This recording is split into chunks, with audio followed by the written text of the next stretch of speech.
When we play in the Ryder Cup, the spectators always say us or them. This is our ball, this is their ball. You cannot describe it. I mean, we all play under an awful lot of pressure. This is 12 guys, and it's the elite. It's now the greatest golf event in the world. You're playing for flag. You're playing for country, you're playing for your family, you're playing for your teammates. Every 2 years, the finest golfers from the United States and Europe put aside the pursuit of individual glory for the weight of a flag on their chest. What began nearly a century ago as a friendly match between British and American professionals has now become one of sport's fiercest rivalries. A 3-day pressure test where legends are made, records are broken, and tempers boil over. From humble origins in the 1920s to the electric atmospheres of modern showdowns, this is the full story and everything you need to know about the Ryder Cup. In the years following the First World War, golf existed on two very different stages. In the United States, the professional game was flourishing. Crowds were growing, prize money was increasing, and names like Walter Hagen, Gene Sarazen, and Bobby Jones were becoming as familiar to Americans as Babe Ruth or Red Grange. But in Britain, the professionals lived a very different reality. Most were tied to a single club, earning their living by giving lessons and repairing clubs. Tournament opportunities were limited, and the idea of crossing the Atlantic to compete in America was a luxury only a few could afford. Into this world stepped a man no one could have predicted, Samuel Ryder. Born in 1858 in Preston, England, Ryder built his fortune selling penny seed packets by mail.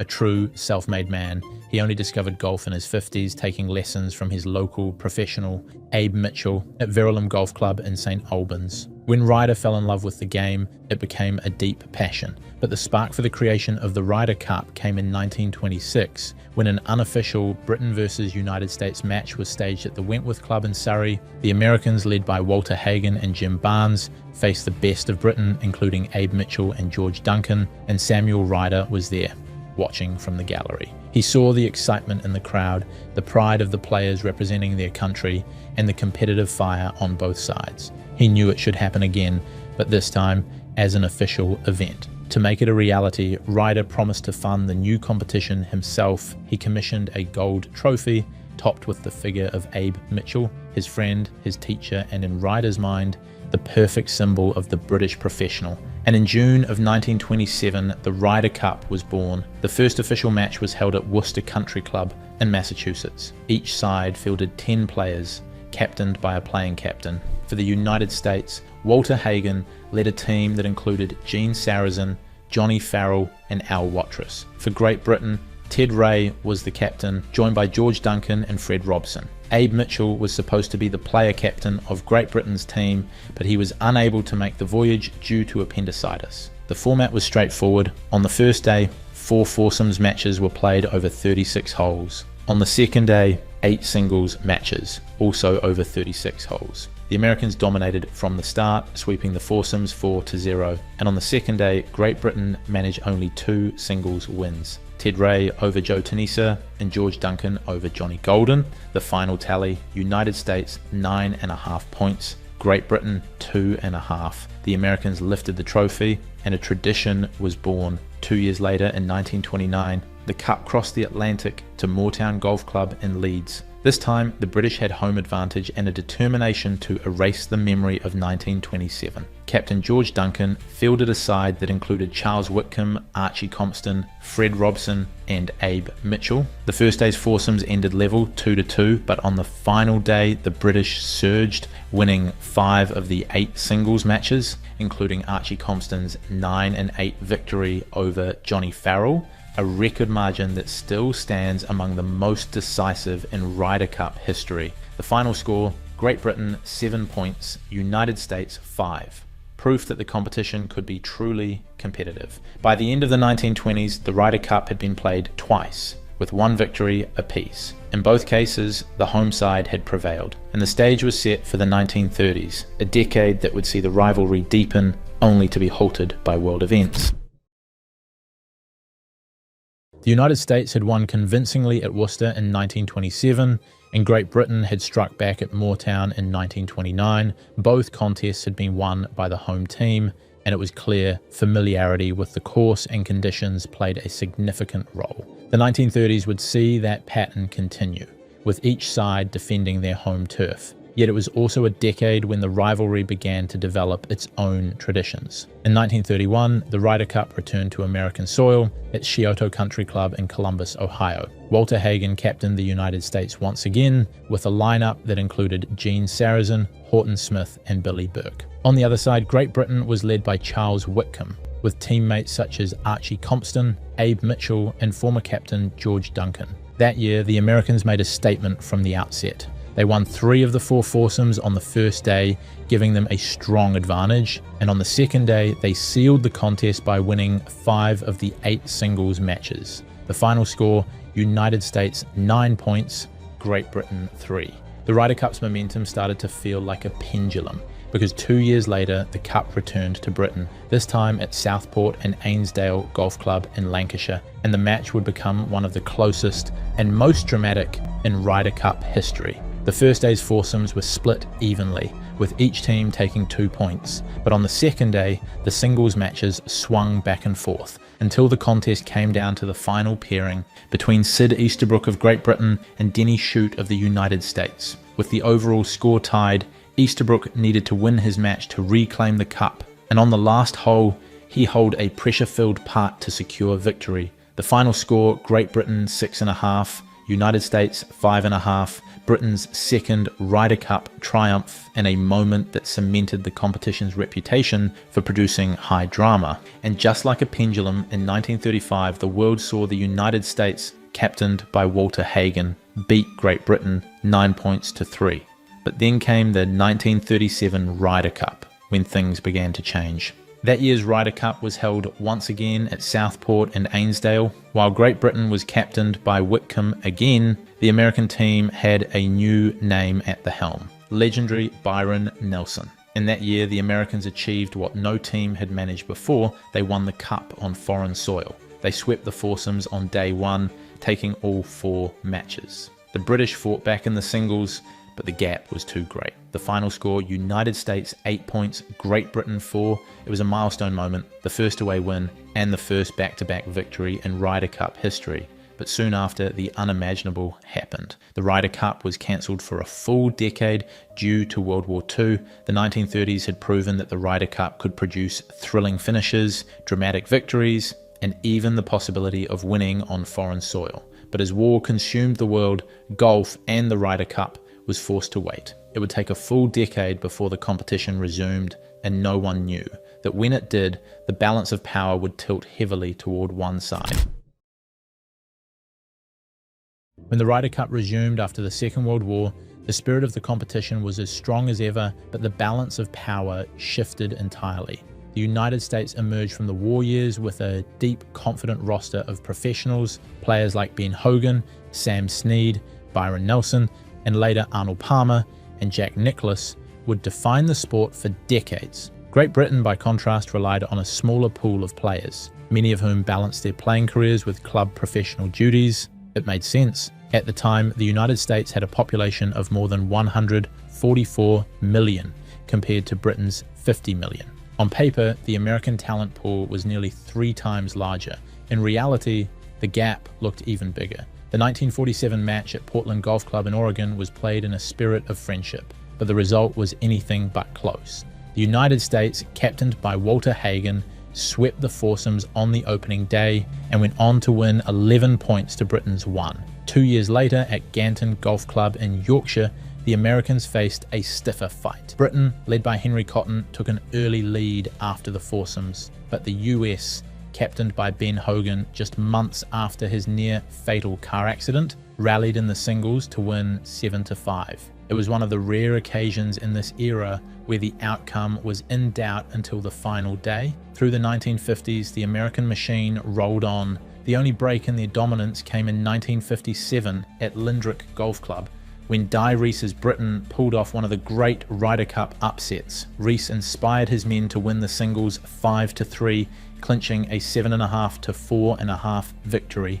Crowds spilled onto the final green in celebration. The British press hailed it as a triumph of heart over firepower. But by 1959, normal service had resumed. the Americans won comfortably in California, beginning a streak that would stretch unbroken for nearly 3 decades. The 1960s saw efforts to make the matches more competitive. In 1961, matches were shortened from 36 holes to 18, doubling the number of contests. In 1963, 4-ball matches were introduced, adding a new dynamic, but none of it slowed the US. Then in 1969, there was a rare twist. At Royal Birkdale, the contest ended in a 16-16 tie, the first in Ryder Cup history. The match is remembered for the concession when Jack Nicklaus in the final singles match against Tony Jacklin conceded a short putt on the last green to ensure the tie. The United States retained the cup, but Nicklaus's gesture became a lasting symbol of sportsmanship. And Jack gave it to him, and some of the team members that we had were not appreciative of that. I think Sam Snead, the American captain, was furious. Some of the players weren't very happy. And I cooled a couple of them down, and I told them, I said, listen, it's still a sport.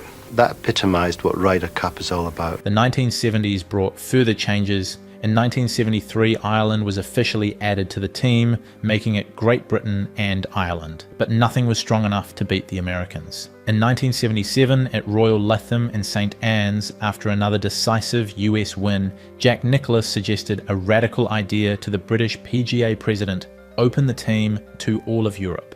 Only then, he argued, could the competition become truly competitive again. In the 70s, it virtually became a non-event, especially in America, because nobody was bothered about it. They had a job to sell tickets. I think probably a difficulty getting a venue even.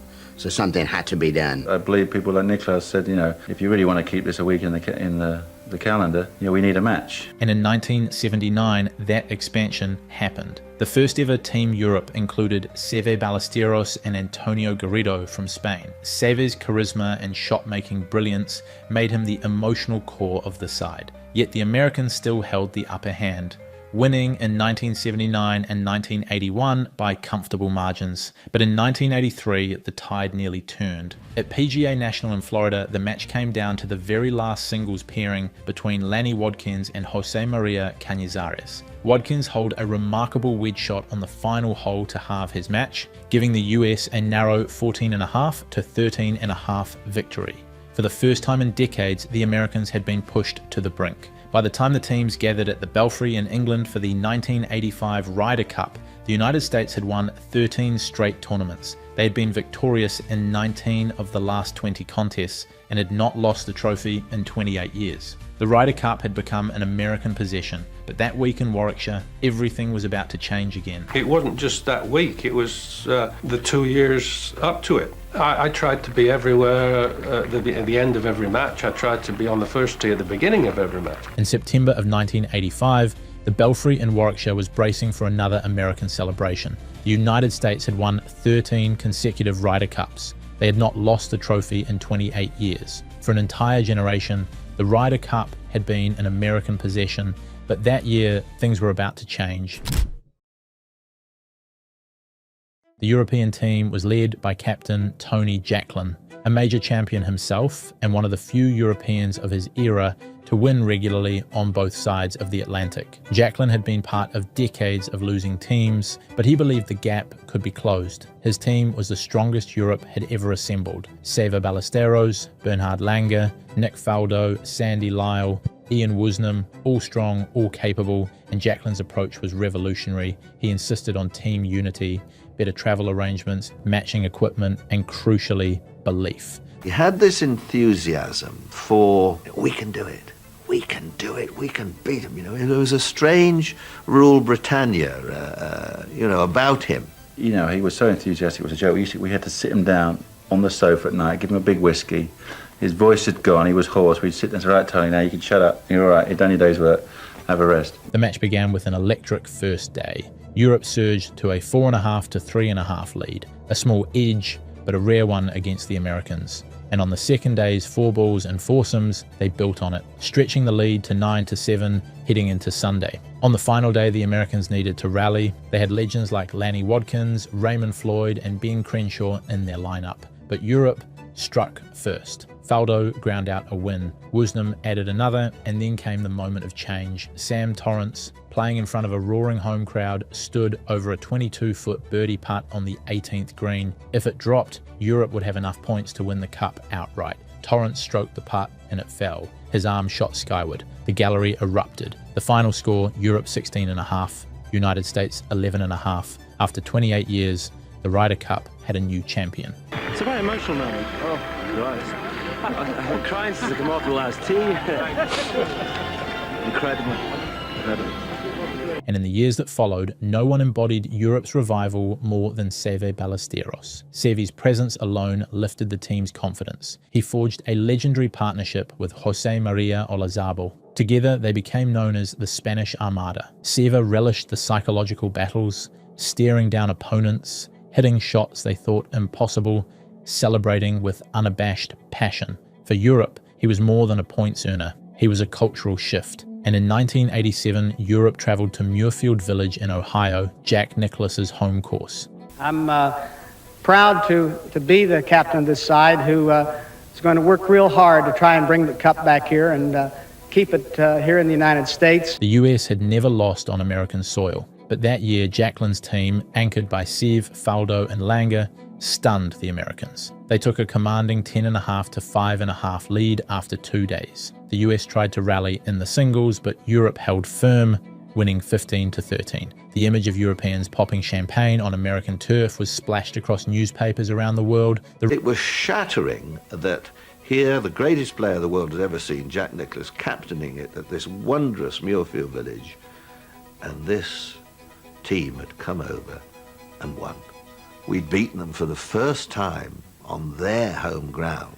Ryder Cup was competitive again, or at least that's what everyone thought. In 1989, the Cup returned to the Belfry and produced one of the most contentious duels in Ryder Cup history. Europe led 9-7 going into Sunday, but the Americans mounted a strong singles push, forcing a 14-14 tie. As defending champions, Europe retained the Cup. But that year's tournament was defined by tense exchanges between Seve Ballesteros and Paul Azinger. Disputes over scuffed balls, drops, and gamesmanship created friction that would simmer for years. By 1991, the rivalry was red hot. Kiowa Island's ocean course was the stage for what became known as the War on the Shore. National pride was amplified by the Gulf War earlier that year. American players wore desert camouflage hats. The atmosphere turned hostile. The matches were razor tight. On the final day, with the score 14-13 in favor of the United States, Bernhard Langer faced Hale Irwin in the last singles match. Langer had a 6-foot putt on the 18th green to win the hole, halve the match and tie the Ryder Cup, which would have been enough for Europe to retain it, but Langer missed by millimeters. The United States celebrated a 14.5 to 13.5 victory, their first win since 1983, and they were filled with new energy. So in 1993, the Americans arrived in England with renewed purpose. They were captained by Tom Watson and led by Payne Stewart, Fred Couples and Paul Azinger. The match was closely fought through 2 days, but in the singles, the Americans pulled away, winning 15-13. It was their first win on European soil since 1981. As the US left the Belfry with 2 wins in a row, many believed the tide had turned. The Americans were confident. They thought dominance had returned, but the Ryder Cup was no longer the contest it had been in the 60s and 70s. Europe had tasted victory. They had learned how to win on both sides of the Atlantic, and a new generation was ready to carry the fight. The Americans believed the future was theirs, but the years ahead would prove they shouldn't have been. By the late 1980s and early 90s, the United States had won back-to-back Ryder Cups and believed they had wrestled back control of the competition. But in 1995, Europe made sure that belief didn't last long. Trailing after 2 days, Europe produced a stunning Sunday singles comeback. Philip Walton's nerveless putt on the 18th green clinched a 14.5 to 13.5 victory. Their first win on American soil since 1987, and the start of a new era. That victory at Oak Hill didn't just flip the momentum, it marked the beginning of a new generation for both sides. Because by 1997, the Ryder Cup stage was welcoming fresh faces who would define the modern era. From Tiger Woods and David Duval in American colours, to Sergio Garcia, Lee Westwood, and a young Padraig Harrington for Europe. The competition wasn't just about history anymore. It was being reshaped by a wave of new talent, hungry to write their own chapters. In 1997, the Cup crossed into continental Europe for the first time. Under Seve Ballesteros' fiery, inspirational leadership, Europe built a big lead before fending off an American rally. The atmosphere was electric. Seve's victory turned the Ryder Cup into a truly continental cause. 1999 witnessed another great comeback, this time by the Americans. Ben Crenshaw's US team roared back from a 10-6 deficit on Sunday in one of the most dramatic and controversial comebacks in sports. Justin Leonard's monster putt on the 17th sparked premature celebrations. Players and spectators flooded the green before Jose Maria Olazabal had even putted. The moment left a sour taste for Europe and a grudge, and that grudge turned into dominance. From 2002 to 2006, Europe won 3 Ryder Cups in a row, and they did it in style. In 2002 at the Belfry, Sam Torrance's Europe reclaimed the cup, 15.5 to 12.5, setting the tone for the years ahead. In 2004 at Oakland Hills, Bernhard Langer's Europe dismantled the US 18.5 to 9.5, the largest winning margin on American soil. And in 2006 at the K Club in Ireland, Ian Woosnam's side matched that record scoreline. Darren Clarke's emotional return after the loss of his wife became the heartbeat of the team, but in 2008 the Americans struck back. Paul Azinger introduced the pod system, splitting the team into smaller, tight-knit groups. Without Tiger Woods, many doubted America's chances, but new faces like Anthony Kim and veterans like Kenny Perry thrived. Kim's dominant win over Sergio Garcia set the tone, and the US sealed a convincing 16.5 to 11.5 victory. Their first win since Brookline in 1999, but the celebration didn't last long, because Europe answered with another 3 consecutive wins. At Celtic Manor in 2010, Graham McDowell held his nerve in a Monday finish to clinch victory.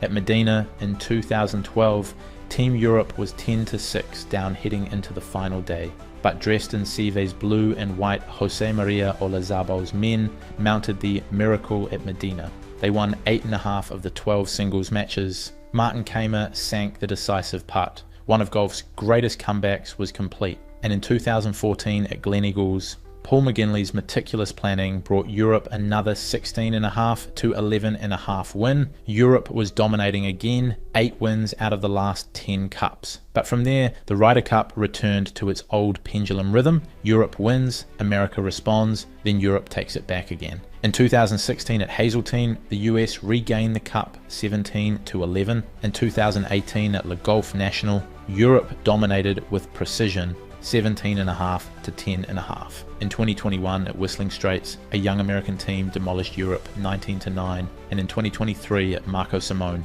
Europe came out blazing. They swept the opening foursomes 4-0, the first session sweep in 19 years. They carried a 5-point lead into Sunday. Rory McIlroy, fired up after a heated car park confrontation with Patrick Cantlay's caddy, played some of his best Ryder Cup golf. And the most shocking moment came in Saturday's foursomes, when world number 1 Scottie Scheffler, who had just won the Masters the year before, and his partner Brooks Koepka were demolished 9-7 by Victor Hovland and Ludwig Åberg, the largest margin of victory in Ryder Cup history. The image of Scheffler in tears on the driving range afterward became one of the defining visuals of the week. Europe closed out a 16.5 to 11.5 win, extending the United States' 30-year drought on European soil and cementing Luke Donald's reputation as a master strategist. From 1995 to 2023, Europe won 10 of the 14 Ryder Cups, including back-to-back-to-back victories twice. But across the full history since 1927, the United States have lifted the trophy 27 times. Europe 15th, and there have been 2 ties, and now all eyes turn to Bethpage Black in New York, the stage for the 2025 Ryder Cup. The Americans will be captained by Keegan Bradley, Europe by Luke Donald, the first repeat captain since Bernard Gallacher in 1993. Bethpage, nicknamed The Beast, will host one of the fiercest atmospheres in Ryder Cup history. The question is simple: will the Americans defend their home turf, or will Europe win it back?